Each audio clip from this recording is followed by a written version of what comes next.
A billionaire's wife had not eaten a single meal in 4 months. The finest doctors in Atlanta had tried everything. Feeding tubes, experimental drugs, specialists flown in from 3 different countries. Nothing worked. Her body was shutting down and no one could explain why. Then one afternoon, a young woman who had been sleeping on park benches walked through the front door. She was not a doctor, she was not a nurse. She had no degree, no title, no reputation. But what she carried inside her mind was something no hospital in the world could offer. And what she did next left everyone speechless. Who was she, and how did she know what every doctor had missed? Sit back, relax, and let's find out.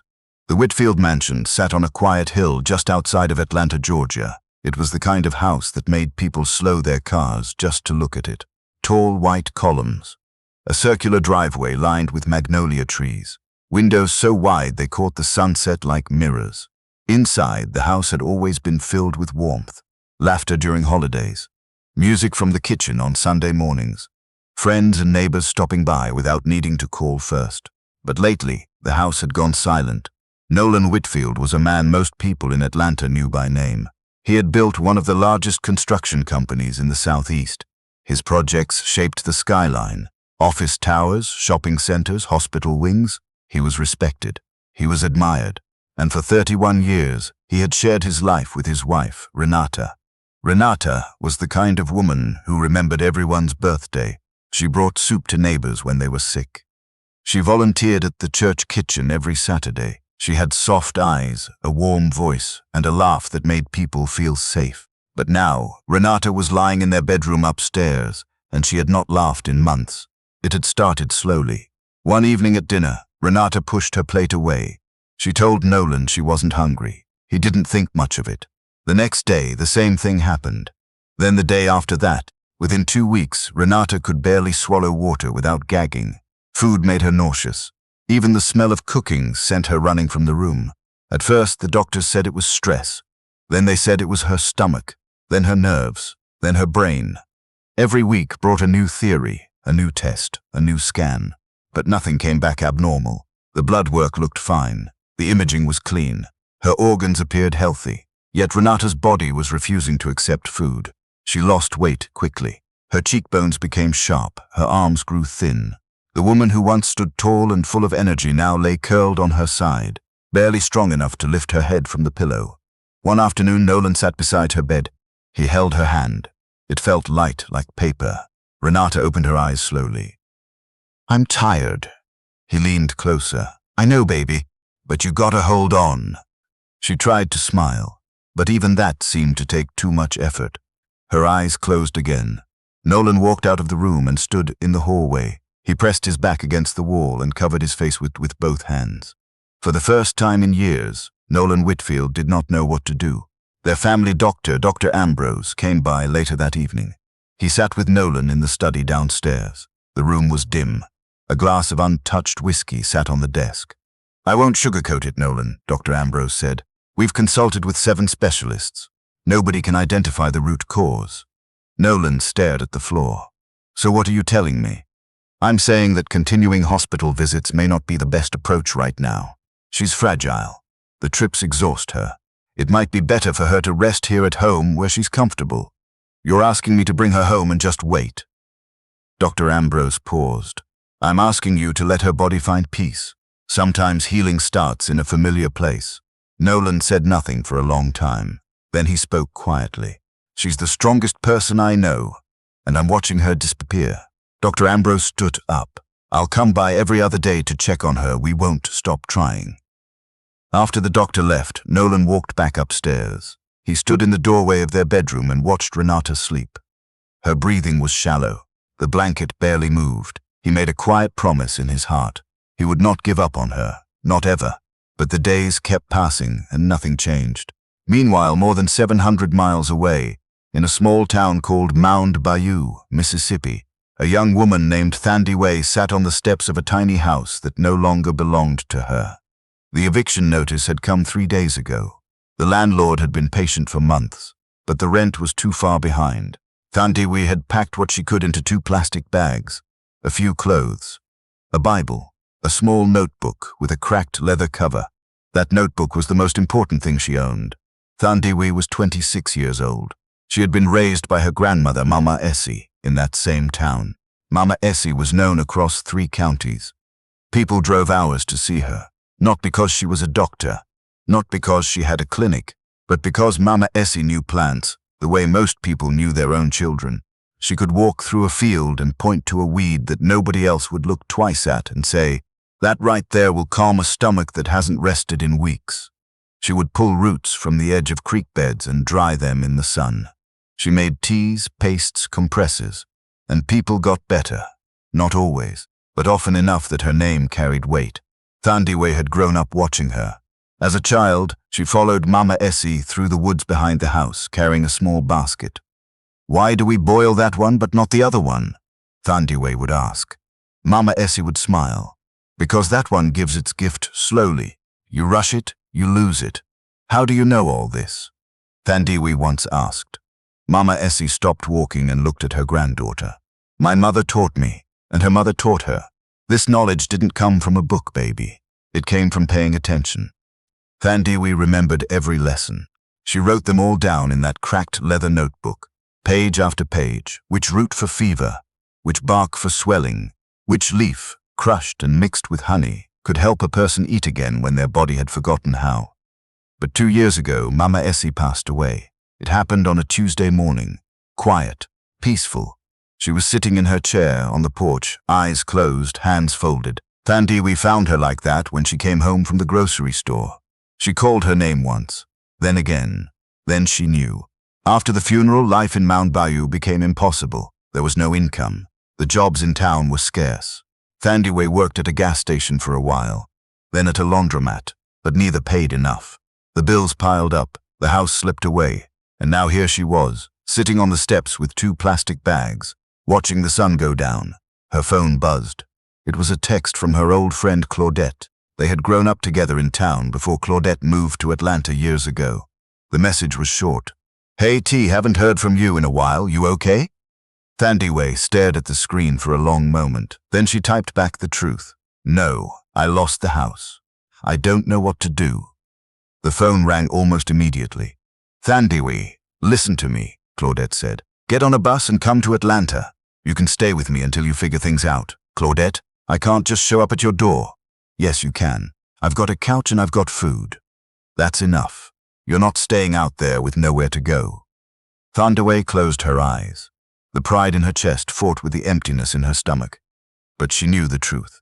There was nothing left for her in Mount Bayou. Not anymore. 3 days later, Thandiwe stepped off a Greyhound bus at the Atlanta station. She carried her 2 bags and looked around at the noise and movement of the city. Everything felt too fast, too loud, too bright. Claudette was waiting for her near the entrance. She smiled wide and pulled Thandiwe into a tight hug. "Girl, I'm glad you came. Thank you for this," Thandiwe said quietly. Claudette picked up one of the bags. "Come on, let's get you home." Claudette's apartment was small, 1 bedroom, a kitchenette, a bathroom, but it was clean and warm. Claudette gave Thandiwe a blanket and a pillow for the couch. That first night, Thandiwe lay in the dark, listening to the city sounds outside the window, sirens, car horns, someone laughing down the street. She held the leather notebook against her chest and whispered, "Mama Essie, I hope you're watching over me." The next morning, Claudette sat across from her at the kitchen table with 2 mugs of coffee. "Okay, here's the plan. I know a lady who runs a home care agency. She places people in houses to cook, clean, help with elderly folks. It's honest work and it pays weekly." "I can do that," Thandiwe said. "Good. We'll go see her this afternoon." The agency office was small but professional. A woman named Mrs. Tatum sat behind the desk. She looked Thandiwe over carefully. "Any experience with caregiving?" "I took care of my grandmother for years," Thandiwe said. "I cooked for her, cleaned for her, managed her medications." Mrs. Tatum nodded. "We'll add you to our list. When something opens up, we'll call you." Thandiwe thanked her and left with Claudette. "How long does it usually take?" she asked outside. Claudette shrugged. "Could be a few days, could be a couple weeks. Just be ready." 5 days later, the call came. Thandiwe answered on the second ring. "Mrs. Thandiwe, we have a placement for you," Mrs. Tatum said. "It's a private home. The family needs someone to help care for the wife." She has a serious condition. I can start whenever they need me, Thandiwe said. Tomorrow morning. I'll send you the address. When the address came through, Claudette looked at it and raised her eyebrows. That's Buckhead. That's the rich side of town. Thandiwe said nothing. She folded the paper carefully and put it in her pocket. The next morning, Thandiwe took the bus across the city. She walked the last stretch on foot, past tall hedges and iron gates, until she stood in front of the Whitfield mansion. She checked the address again. This was it. She pressed the buzzer at the gate. A voice came through. Yes, good morning. I'm Thandiwe. I was sent by the home care agency. A pause. Then the gate buzzed open. She walked up the long driveway. The house was enormous up close. At the front door, a woman in a grey uniform opened it before Thandiwe could knock. You must be from the agency. Come in. Thandiwe followed her through a wide hallway. The floors were marble, the ceilings were high. Family photos lined the walls. But the house felt heavy, like a place holding its breath. They stopped in front of a large study. The woman knocked, then opened the door. Inside, Nolan Whitfield sat behind a desk. He was a tall man, broad-shouldered, but his face looked tired. Deep lines ran across his forehead. His eyes were red. Sir, this is the lady from the agency. Nolan looked up. Thank you, Dorothy. The woman left. Nolan studied Thandiwe for a moment. What's your name? Thandiwe, sir. He nodded slowly. This job is not easy. My wife is very sick. He paused. The doctors can't figure out what's wrong with her. She can't eat. Hasn't eaten solid food in over 4 months. Thandiwe listened carefully without interrupting. Your job will be to stay with her during the day. Make sure she's comfortable. Give her water. Read to her if she asks. Call me or the doctor immediately if anything changes. Yes, sir. I understand. Nolan stood up. Let me take you to her. They walked upstairs together. The hallway was long and quiet. At the end, Nolan opened a door slowly. The room inside was large but dim. Heavy curtains blocked most of the light, and there on a wide bed in the center of the room lay Renata. Thandiwe's breath caught.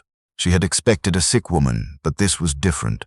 Renata looked like she was fading. Her skin was stretched tight over her bones. Her eyes were closed. Her chest rose and fell so slightly it was hard to tell if she was breathing at all. This is my wife, Nolan said softly. Renata. Thandiwe stood still. She felt something move in her chest, not pity. Something deeper, something that felt almost like recognition. I'll take good care of her, sir, Thandiwe said quietly. Nolan looked at her for a long moment, then nodded. I believe you will. He left the room. Thandiwe pulled a chair beside the bed and sat down. She watched Renata's face, the hollow cheeks, the cracked lips, the way her fingers occasionally twitched against the blanket, and then slowly Thandiwe's mind began to turn. She had seen this before, not in a hospital, not in a textbook, but in Mama Essie's kitchen years ago. An old woman from a neighboring town had been brought to their house on a stretcher made of quilts. The woman hadn't eaten in weeks. Her family said she would vomit anything she tried to swallow. The doctors in Jackson had given up on her. Mama Essie had examined the woman carefully. She pressed her fingertips against the woman's wrists, her neck, her stomach. Then she turned to Thandiwe, who was 16 at the time, and said, Her body has turned against food. Something inside has forgotten how to receive it. Can you fix it? Thandiwe had asked. Mama Essie had walked to the garden. She came back with a handful of things. Sweet basil leaves, a dark root that grew near the creek. Ginger, but not the kind from the store.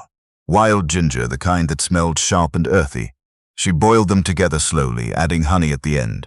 She made the woman drink 1 small spoonful every hour, just 1. By the 3rd day, the woman asked for broth. By the 5th day, she sat up and ate rice with her own hands. Now, sitting beside Renata's bed, Thandiwe felt that memory burn in her mind like a coal that had never gone cold. The signs were so similar. The body rejecting food, the weakness, the wasting. She had seen Mama Essie fix it with her own eyes. But Thandiwe stopped herself.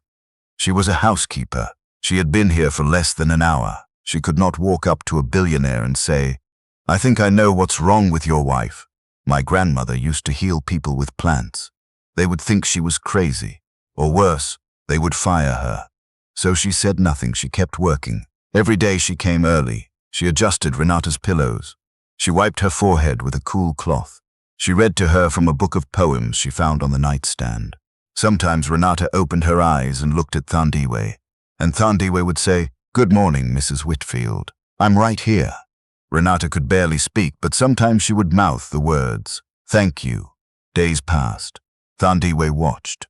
She noticed how Renata gagged even when she smelled food from downstairs. She noticed how her body tensed whenever the feeding tube was adjusted. She noticed the way Renata's hands trembled at certain times of day.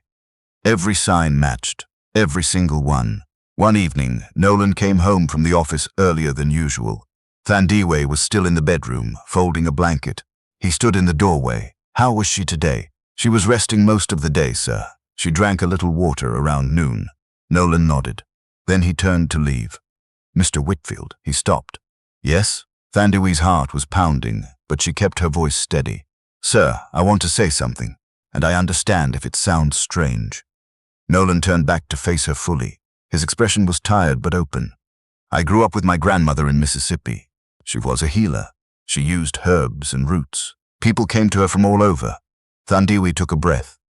"Years ago, a woman was brought to our house. She hadn't eaten in weeks. No doctor could help her. My grandmother treated her with a remedy she made from things she grew and gathered, and the woman recovered."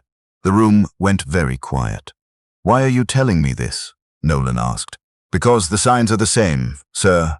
What that woman had, and what Mrs. Whitfield has. The way the body rejects food. The trembling. The way it gets worse at certain times. I've seen it before."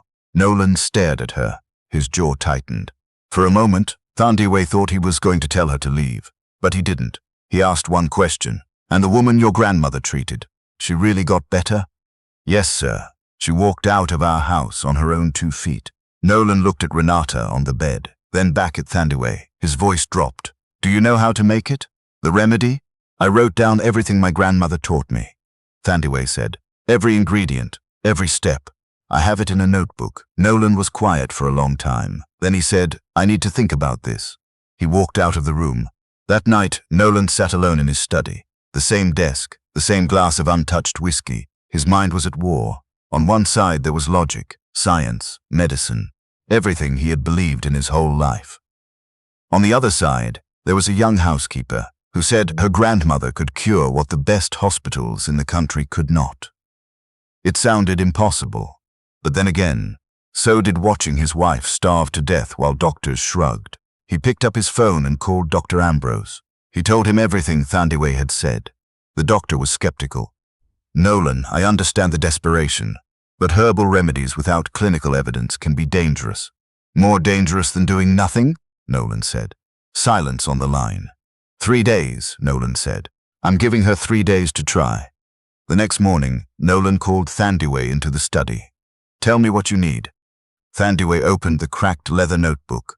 "Most of what I need I can find at a farmer's market or a specialty herb shop here in the city. The sweet basil, the ginger root, the raw honey. But there's one thing I might need to find fresh, a kind of wild root that grows near running water." Nolan nodded. "I'll have someone drive you wherever you need to go." That afternoon, a driver took Thandiwe to 3 different locations across the Atlanta area, a farmer's market in Decatur, an herb shop on the south side, and finally, a creek bed outside the city limits, where Thandiwe walked along the bank slowly, scanning the ground the way Mama Essie had taught her. She found it, a dark, knobby root growing between 2 rocks near the water's edge. She pulled it carefully from the soil and held it to her nose. The sharp, earthy smell filled her lungs. "There you are," she whispered. By evening, Thandiwe was back at the mansion. She went straight to the kitchen. Dorothy, the house manager, watched from the doorway with her arms crossed, but said nothing. Thandiwe washed every ingredient carefully. She sliced the root thin. She tore the basil leaves by hand. She grated the wild ginger. She placed everything in a pot of water and brought it to a low simmer, not a boil. Mama Essie had always been clear about that. You boil it, you kill it. Low heat, let it whisper, not scream. After 40 minutes, Thandiwe strained the liquid into a clean glass jar. She stirred in a full tablespoon of raw honey. The color was deep amber. The smell was warm, earthy, and faintly sweet. She carried the jar upstairs. Nolan was already in the bedroom. He looked at the jar. "That's it?" "Yes, sir. 1 small spoonful every hour. No more than that. The body needs time to remember how to receive." Nolan looked at Renata. Then at Thandiwe. All right, let's begin. Thandiwe gently tilted Renata's head and brought the spoon to her lips. The liquid touched her mouth. Renata's face tightened.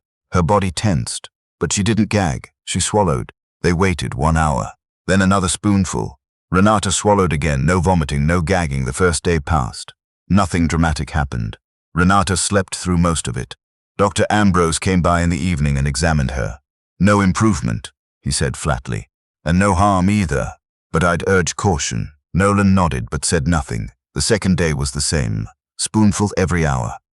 Renata swallowed each one without resistance, but there was no visible change. She still lay weak and silent. That night, Nolan sat beside the bed. Doubt crawled through his mind. Maybe this was foolish. Maybe he was putting his hope in something that didn't exist. He almost told Thandiwe to stop, but something held him back. A quiet voice in the back of his mind that said, "Wait!" Then it happened. It was just past 2 in the morning. The house was completely still. Nolan had dozed off in the chair beside the bed. Then he heard something that made his eyes fly open. Nolan. He sat up. Renata's eyes were open, not halfway, fully open, and she was looking at him. "Renata?" She licked her dry lips. Her voice was barely a whisper, but the words were unmistakable. "I'm hungry." Nolan's body went rigid. For 4 months, those were the words he had been praying to hear.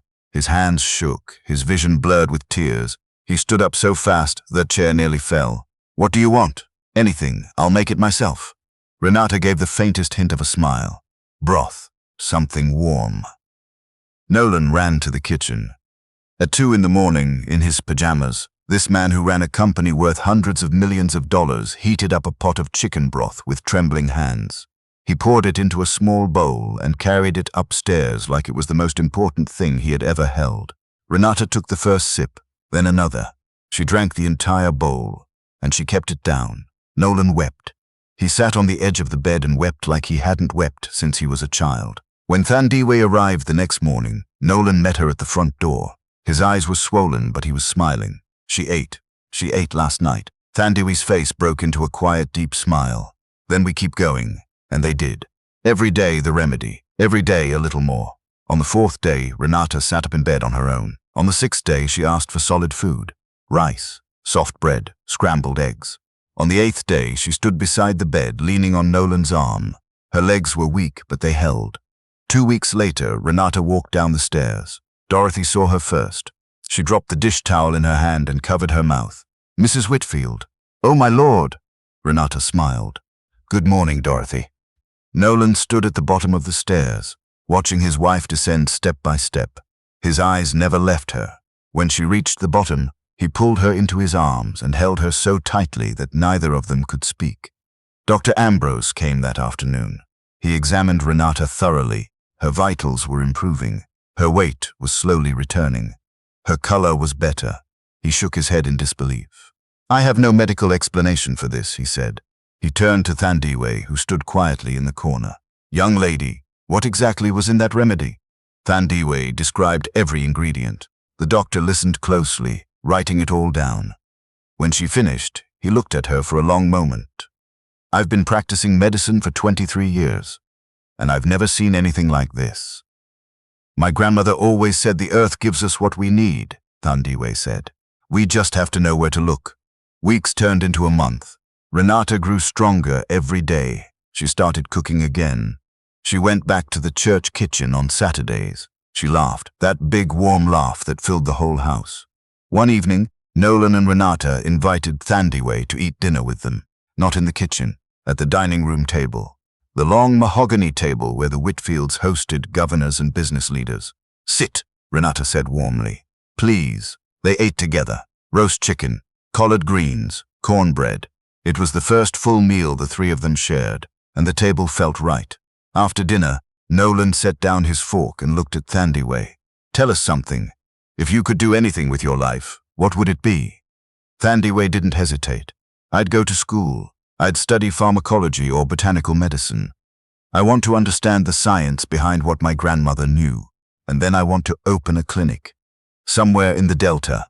Somewhere people can come and get help without having to drive 100 miles. The room went quiet. Renata reached across the table and placed her hand over Thandiwe's. "That's beautiful," Renata said. That night, after Thandiwe had gone home, Nolan turned to his wife. We need to make that happen. Renata smiled. I was waiting for you to say it. Over the next several weeks, the Whitfields made calls. They spoke with admissions officers at Emory University. They spoke with their attorneys. They made arrangements that most people would call extraordinary. But for Nolan and Renata, it was simply the right thing to do. One evening they called Thandiwe into the living room. Nolan and Renata were sitting on the couch together, side by side. Renata looked healthy. Her cheeks had filled out.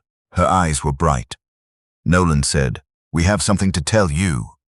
She looked at them with quiet curiosity. "You've been accepted to Emory University," Renata said, her voice cracking with emotion. "Full scholarship. Every cost. Covered." Thandiwe blinked. "What?" "Your tuition, your books, your housing. Everything," Nolan said. "And when you graduate, there will be a fund waiting for you. Enough to open that clinic you talked about." Thandiwe stood frozen.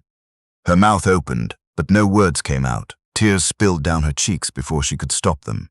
She shook her head slowly, not in refusal, but in disbelief. "I don't know how to thank you," she finally whispered. Renata stood and pulled her into a hug. "You already did. You gave me my life back." But Thandiwe did something else that surprised everyone. The first thing she did with the initial stipend the Whitfields gave her was take the bus back to Claudette's apartment. She knocked on the door. When Claudette opened it, Thandiwe held out an envelope. "What's this?" Claudette said. "Open it." Claudette looked inside. Her eyes went wide. "Thandiwe, I can't take this. You let me sleep on your couch when I had nothing. You fed me. You took me to that agency. If it wasn't for you, I'd still be sitting on those steps in Mount Bayou. This is yours."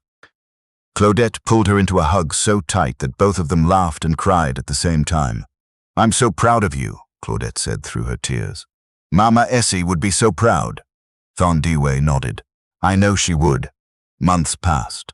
Thandiwe began her studies at Emory. The Whitfields gave her a room in the mansion. Nolan hired a driver to take her to campus each morning. Every evening, Renata saved a plate of food for her. They sat together after dinner, talking about classes, about the clinic, about the future. Dr. Ambrose invited Thandiwe to speak at a small gathering at his hospital. She stood before a room of doctors and researchers and explained everything Mama Essie had taught her. She walked them through every ingredient, every method, every principle. The room was silent when she finished. One doctor stood up and said, "We spent months and hundreds of thousands of dollars trying to solve this, and the answer was growing beside a creek in Mississippi." Another doctor smiled. "Some of the greatest medicine in the world started exactly that way." The hospital presented Thandiwe with a special commendation, a framed certificate and a research grant to study the properties of her grandmother's remedies in a clinical setting. People applauded. Cameras flashed. But the moment that mattered most happened later that night. Thandiwe sat alone in her room at the mansion. She held the cracked leather notebook in her lap. She opened it to the first page, where Mama Essie's handwriting, shaky but clear, listed the first remedy she ever taught her granddaughter. Thandiwe ran her fingers over the ink. She closed her eyes. "I'm doing it, Mama Essie," she whispered. "Everything you gave me, I'm carrying it forward." One afternoon, weeks later, Thandiwe sat in the back seat of the car as the driver took her home from campus. The Atlanta skyline passed outside the window. She remembered the day she stepped off that Greyhound bus with 2 plastic bags and no plan. She remembered the weight of Mama Essie's notebook pressed against her chest on that dark night on Claudette's couch. She remembered the first time she walked into Renata's room and felt that quiet recognition in her chest. A gentle smile crossed her face. Not a big smile, just a small, steady one. The kind that comes when a person finally understands that everything they went through, every loss, every lesson, every late-night grinding roots in a kitchen that smelled like earth and honey, was leading somewhere all along. Her life would never be the same again. Dear friends, what do you think about this story? Do you believe it was just a coincidence that Thandiwe ended up in that house? Or do you think she was meant to be there at that exact moment? I would truly love to hear your thoughts. Please share your opinion in the comments below. I will be there reading every single one. In the next few days, I will be sharing another story, One even more powerful, one that will touch your heart in ways you don't expect. So make sure you subscribe to this channel and turn on the notification bell so you don't miss it when it drops. If this story moved you, please hit that like button and share it with someone who needs to hear it today. Thank you so much for watching. I truly appreciate your time.